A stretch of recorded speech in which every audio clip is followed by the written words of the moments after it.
Halo guys, selamat datang di podcast kita, Kritis, Kritik, Tipis-tipis. Nah, di sini ada gue Tina dan ada Agel, Daniel. Nah, hari ini kita mau bahas video yang lagi viral banget nih tentang ibu-ibu yang ikut aksi mendukung MBG atau makan bergizi gratis dan mengaku dapat uang bayaran nih. Dan beberapa barang kayak misalkan penggorengan, roti, minuman, sampai sembako. Nah, dari sini muncul nih banyak perdebatan dari aksi demokrasi ini. Banyak netizen yang kontra banget sama aksi ini karena dinilai itu transaksional dan gak organik. Nah, gimana nih menurut pendapat kalian dari video yang viral tersebut nih? Oke, kalau menurut gue nih yang jadi masalah adalah itu bukan soal ibu-ibunya nih yang datang ke acara tersebut. Yang jadi pertanyaannya, mereka tuh datang karena memang paham atau sekedar karena ada uang yang dikasih nih dari tertentu lah. Betul. Nah, kalau misalkan orang ikut aksi motivasinya cuma buat uang, nah kita tuh nggak bisa ngebedain nih mana aksi yang benar-benar menyatakan suara dia sendiri atau karena hal uang tersebut gitu. Benar.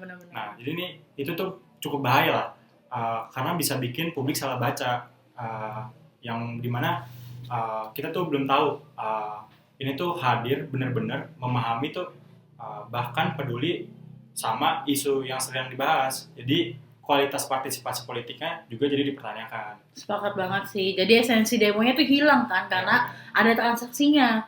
Nah, kalau dari sisi komunikasi pembangunan dan peran media yang menyiarkan ini, menurut lu gimana nih Daniel? Nah, jadi ini tuh contoh yang gue sebut pembangunan performatif. Jadi itu bukan lagi soal tentang pembangunan itu berjalan dengan lancar atau berguna di masyarakat, tetapi soal pembangunan itu terlihat lancar, berjalan lancar dan didukung oleh masyarakat. Benar.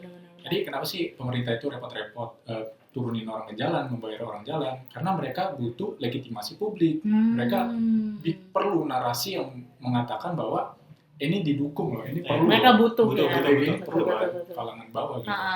Tapi ini yang bikin gue greget. Jadi kayak masyarakat itu cuma jadi objek gitu, cuma jadi pajangan, jadi tameng pemerintah di masyarakat gitu. Iya, benar. Mantap. Berarti intinya tuh kita di sini tuh kritis ya terhadap cara seperti ini. Karena kan dukungan masyarakat itu seharusnya muncul secara alami, bukan karena ada imbalan atau uang tertentu, benar kan? Nah, kalau ingin pembangunan berjalan baik, yang seharusnya dibutuhkan itu adalah dialog yang jujur dan keterlibatan warga nih yang benar-benar datang dari kesadaran mereka sendiri. Benar. Well, segitu dulu obrolan kita hari ini. Semoga bisa jadi bahan diskusi dan ngasih sudut pandang baru buat kalian. Gue Tina. Dan gue Agel. Gue Daniel. Pamit undur diri. Thank you for watching. See you next time.